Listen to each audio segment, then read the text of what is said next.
ગુજરાતમાં હવે સ્થાનિક સ્વરાજની ચૂંટણી નજીકમાં છે અને એવામાં હવે સુરતથી સૌથી મોટા સમાચાર સામે આવ્યા છે। આ વખતે ભારતીય જનતા પાર્ટીએ સીધી જ વાત કરી દીધી છે કે જે પૂર્વ પાસ આગેવાનો છે ધાર્મિક માલવ્યા અને અલ્પેશ કથિરિયા આ વખતે એમને ટિકિટ નહીં આપવામાં આવે, પરંતુ એમણે જેટલા પણ પાટીદાર વોટ છે તમામને જીતાડવા માટે મહેનત કરવી પડશે।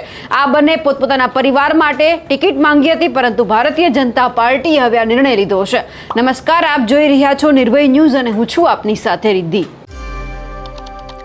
સુરતની અંદર આ વખતે વોર્ડ નંબર 2 અને વોર્ડ નંબર 3 માટે જે અલ્પેશ કથિરિયા છે ને ધાર્મિક માલવ્યા છે તેમણે ટિકિટ માંગી હતી, કારણ કે જ્યારે દાવેદારી કરવાનો સમય હતો ત્યારે પણ તેઓ હાજર હતા। વોર્ડ નંબર 2 માંથી ધાર્મિક માલવ્યાએ ટિકિટ માંગી હતી, તો વોર્ડ નંબર 3 માંથી જે અલ્પેશ કથિરિયા છે તેમણે પોતાના પત્ની કાવ્યા કથિરિયા છે તેમના માટે ટિકિટ માંગવામાં આવી હતી, પરંતુ આ વખતે કોઈને ટિકિટ નહીં આપવામાં આવે અને કહેવામાં આવ્યું છે કે ધાર્મિક માલવ્યા અને અલ્પેશ કથિરિયાએ જે પાટીદાર સમાજના જેટલા પણ વોટ છે તમામને જીતાડવા માટે મહેનત કરવી પડશે। એટલે કે આ વખતે કાર્યકર્તા તરીકે તેમણે કામ કરવું પડશે। જો વોર્ડ નંબર 2 ની વાત કરીએ તો અહીંયા મોટા વરાછા, અમરોલી અને કઠુરા ત્રણને ભેગા કરીને બનાવવામાં આવ્યો છે, જ્યાં સૌથી વધારે પાટીદાર સમાજ અહીંયા છે।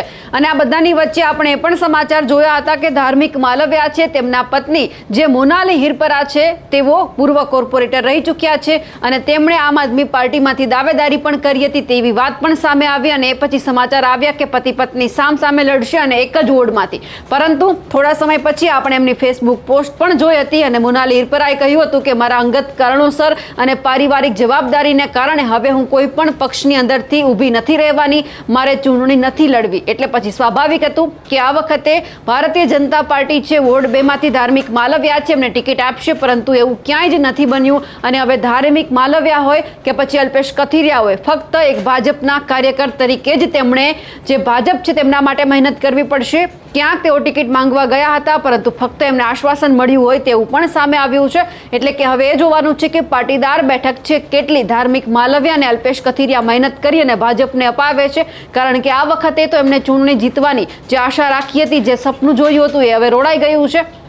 ફક્ત એમના ભાગમાં આવી છે હવે મહેનત। આ મહેનત કેટલી ભારતીય જનતા પાર્ટીને અસર કરી શકે છે, કેટલી જીત અપાવી શકે છે તે પણ જોવાનું, કારણ કે અત્યારે વાત એવી પણ થઈ રહી છે કે આમ આદમી પાર્ટી ખૂબ સક્રિય છે।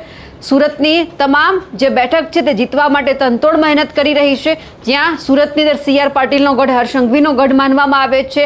એ આપણે પહેલાં પણ 2021માં જોયું હતું કે ઘણી બધી બેઠક છે તે આમ આદમી પાર્ટી લઈને આવી હતી, પરંતુ આ બધાની વચ્ચે હવે આખરે ભારતીય જનતા પાર્ટીને આ વખતે કેટલી બેઠક મળે છે તે પણ જોવાનું, કારણ કે આમ આદમી પાર્ટીએ ઘણા બધા પાટીદાર ચહેરા એવા છે કે જેમને મેદાનમાં આ વખતે ઉતાર્યા છે। એટલે હવે ધાર્મિક માલવ્યા અને અલ્પેશ કથિરિયાની મહેનત કેટલી રંગ લાવે છે તે પણ જોવાનું છે, કારણ કે હવે ફક્ત મહેનત વધી છે। અમારા અહેવાલને લઈને આપનું શું માનવું છે કમેન્ટ કરીને ચોક્કસથી જણાવજો। સાથે જ અમારી નિર્ભય ન્યૂઝ ચેનલને લાઇક, શેર અને સબસ્ક્રાઇબ કરવાનું ભૂલશો નહીં। નમસ્કાર।